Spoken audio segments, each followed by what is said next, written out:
जी तो my dear students, आगे चलते हैं। अब आपका है आर एक्स अर्थात हेलो एल्केन की रासायनिक गुण।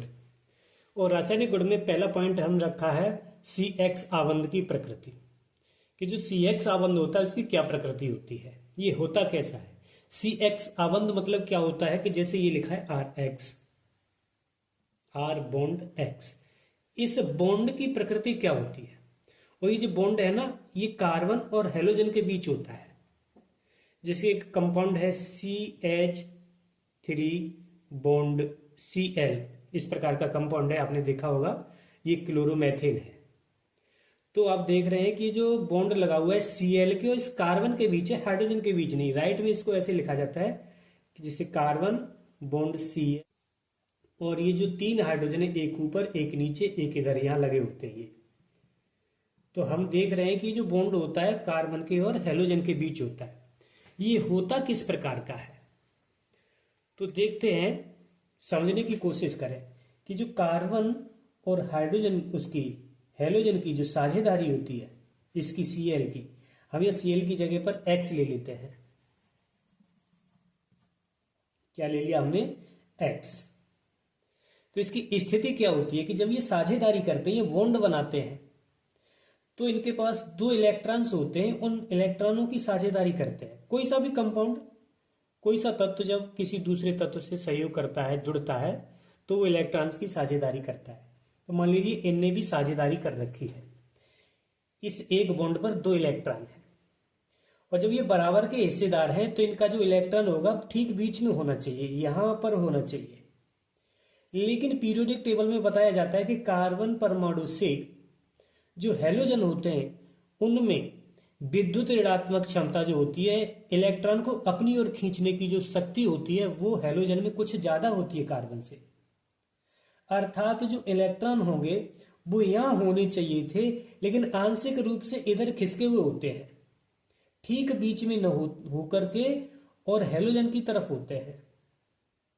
तो ये तो आपको पता है कि जिधर इलेक्ट्रॉन होगा, इलेक्ट्रॉन ऋण चार्ज वाला कण होता है, तो इलेक्ट्रॉन, जिधर इलेक्ट्रॉन होगा उस पर माइनस चार्ज आएगा, और उसके विपरीत दिशा में प्लस चार्ज आ जाएगा। तो इससे पता चलता है वो आंशिक प्लस चार्ज आएगा और इस पे आंशिक माइनस चार्ज आ जाएगा। तो ये जो बॉन्ड है ध्रुवीय बन जाएगा, एक तरफ माइनस और एक तरफ प्लस। इस प्रकार के बंध को ध्रुवीय बंध बोलते हैं। क्या बोलते हैं? ध्रुवीय बंध। तो चलिए इसको नोट कर लीजिए, इसको ऐसे बना रहने दें, मैं यहां से लिखना शुरू कर रहा हूं, इसके बारे में लिख रहे हैं। तो इसी को लिख रहे हैं सी बॉन्ड एक्स, इस पर आंशिक धनावेश होता है और इस पर आंशिक ऋणावेश होता है। इसके जो इलेक्ट्रॉन ठीक बीच में यहां होने चाहिए थे, तो बीच में न होकर के हेलोजन की तरफ खिसके हुए होते हैं, इसलिए इधर ऋण चार्ज और इधर धन चार्ज। तो हम लिख रहे हैं कार्बन व हेलोजन, कार्बन व हेलोजन के बीच बनने वाला बंध। देखिए आपने ये समझ तो लिया होगा, ये जो मैंने बताया समझ लिया होगा, लेकिन इसको नोट कैसे करेंगे, लिखेंगे कैसे। तो इसको लिखिए, इस प्रकार लिखना है।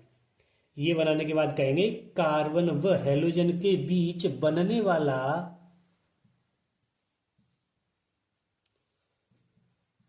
बंध, बंध का मतलब इंग्लिश में उसे क्या बोलते हैं? बॉन्ड। ध्रुवीय होता है। कैसा होता है? ध्रुवीय। ध्रुवीय का मतलब एक साइड में माइनस और दूसरी साइड में प्लस, इधर हुआ माइनस और इधर हुआ प्लस। क्योंकि ध्रुवीय क्यों होता है? क्योंकि एक्स की विद्युत ऋणात्मक क्षमता, एक्स मतलब हेलोजन की विद्युत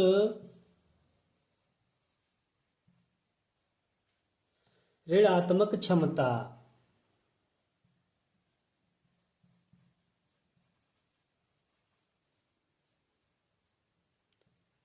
क्षमता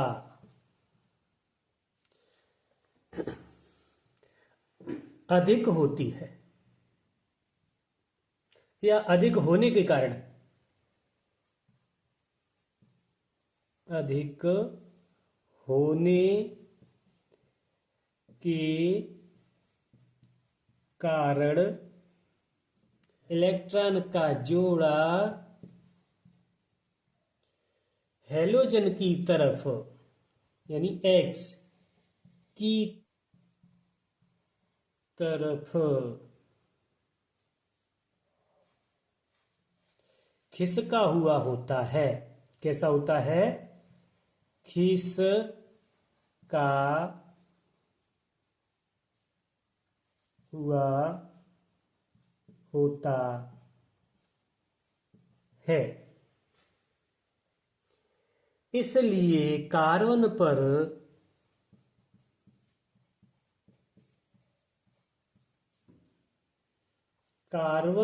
पर आंशिक धनावेश ब X पर आंशिक ऋणावेश आ जाता है।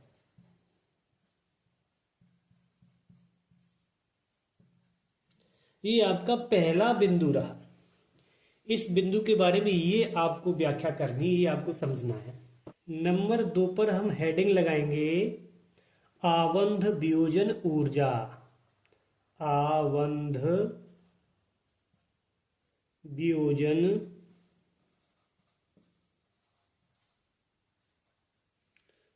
ऊर्जा।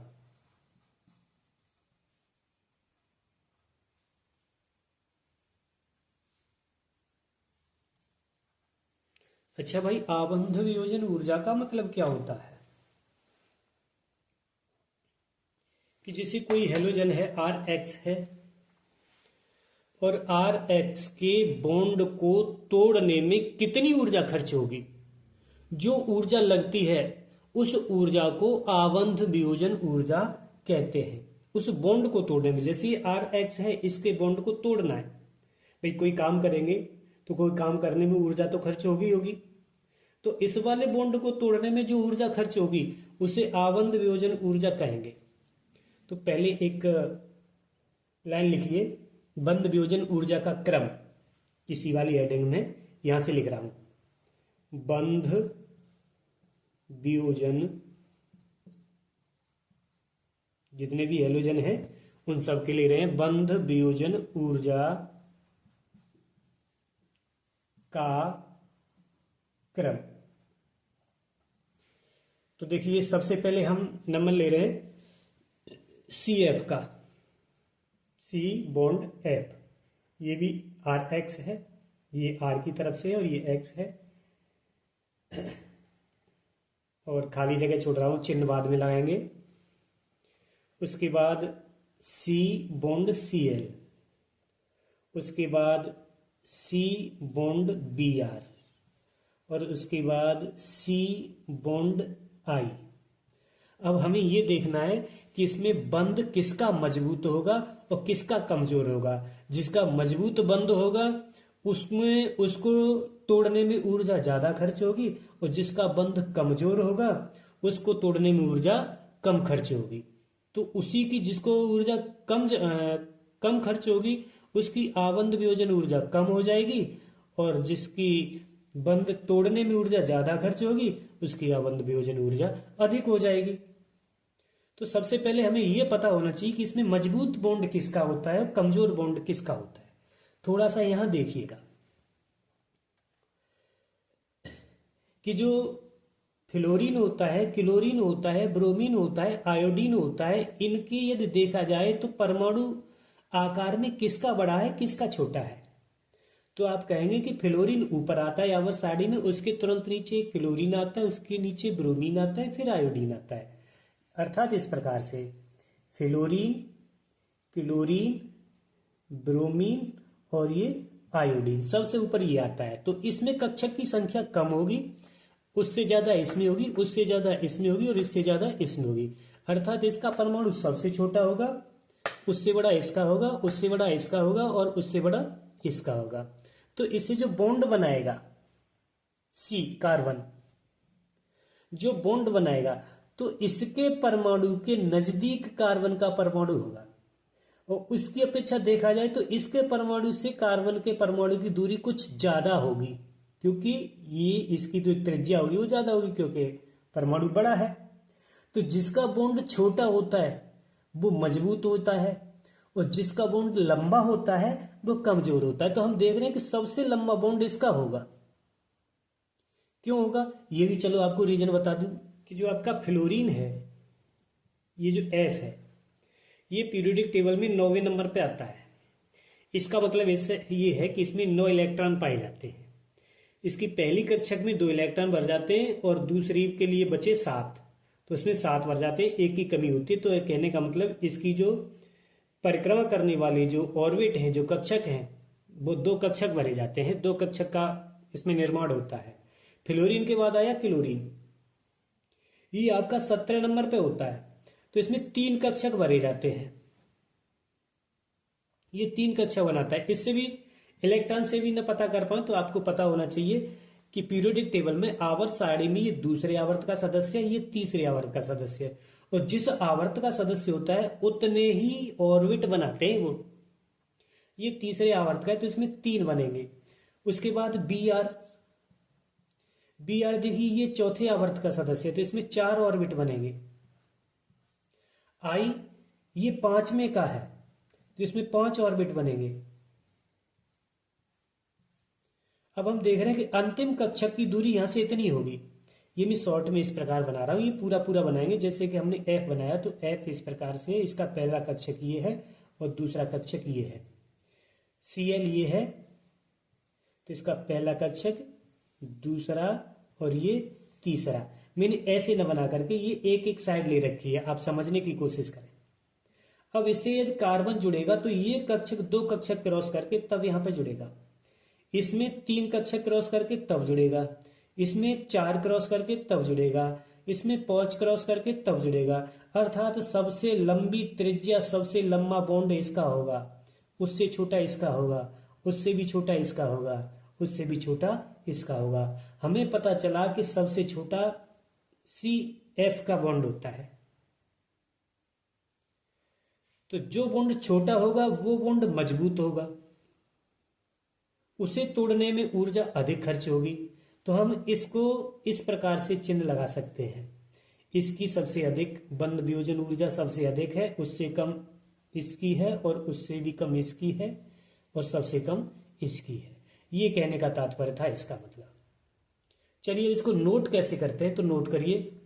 नंबर 1, CF सबसे छोटा बंध होता है। इनमें CF सबसे छोटा बंध होता है और वह मजबूत होता है।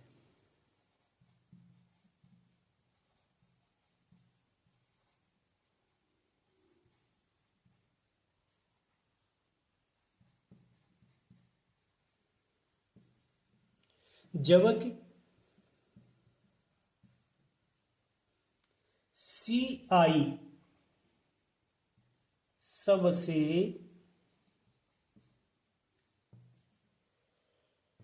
लंबा कहिए या फिर बड़ा कहिए बंध होता है।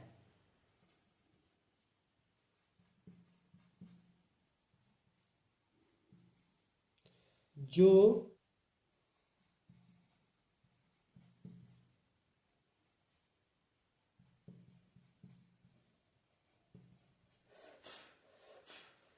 नंबर 2, दूसरा इसका कारण है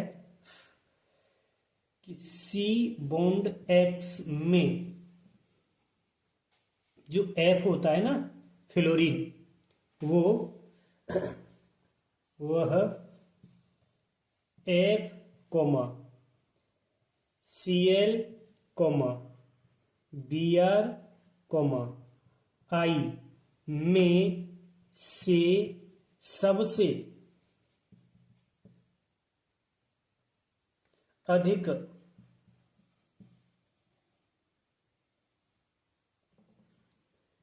विद्युत ऋणात्मक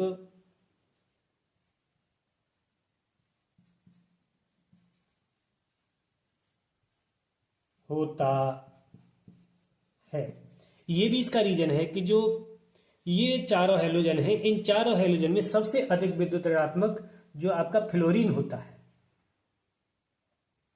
इसलिए या अतः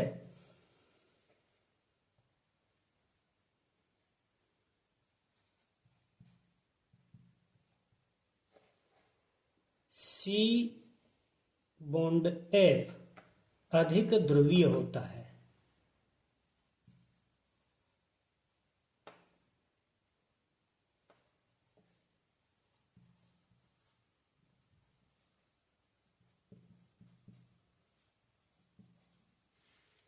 ये आपको क्या पता चला? दूसरा वाला पॉइंट क्या कह रहा है कि जो चारों हैलोजन होते हैं उनमें सबसे ज्यादा अधिक विद्युत ऋणात्मक कौन होता है? एफ।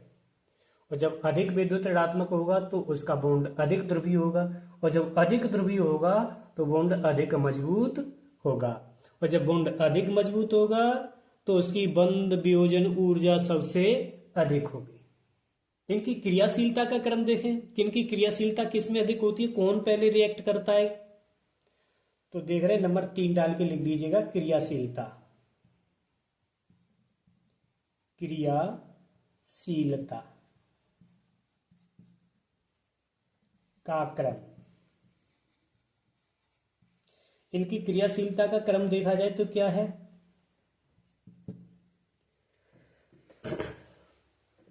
क्रियाशीलता का मतलब ये है कि जैसे कि मैं पहले इनको लिख देता हूं, सी बॉन्ड एफ, खाली जगह छोड़ रखी मैंने, सी बॉन्ड सी एल, खाली जगह छोड़ रखी, सी बॉन्ड बी आर, उसके बाद सी बॉन्ड आई।